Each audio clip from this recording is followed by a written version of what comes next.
Divine sign దైవ సంకేతం మంగళవారం ఫిబ్రవరి 25, 2025. దేవుని నుండి ఒక సూచన. ఎఫెసీ 4:32. ఒకని ఎడల ఒకడు దయగలిగి కరుణాహృదయులై దేవుడు మిమ్మును క్షమించిన ప్రకారము మీరును ఒకరినొకరు క్షమించుడి. ఈనాటి దైవాంశము ఒకరినొకరు క్షమించుడి. సామెతలు 28:13. బీదలను బాధించు దరిద్రుడు ఆహార వస్తువులను ఉండనీయక కొట్టుకొని పోవు వానితో సమానుడు.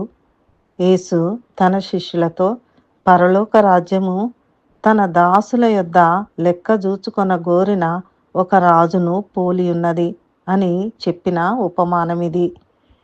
తనకు 10,000 తలాంతులు బాకీ ఉన్న ఒకడు తన యజమాని వద్దకు తేబడెను.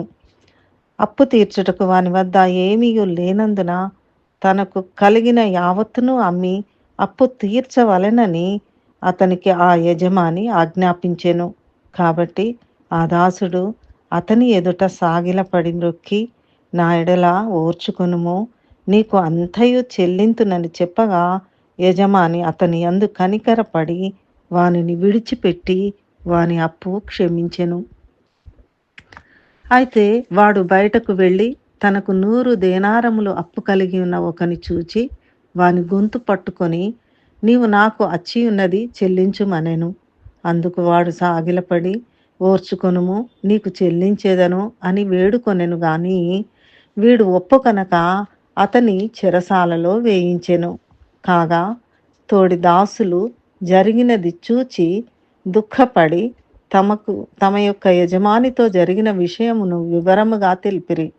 అప్పుడు ఆ యజమాని వానిని పిలిపించి, నేను నిన్ను కరుణించిన ప్రకారము నీవును నీ తోడి దాసుని కరుణింపవలసి ఉండెను గదా అని వానితో చెప్పి తనకు అచ్చి ఉన్నదంతయు చెల్లించు వరకు బాధపరచు వారికి వానిని అప్పగించెను.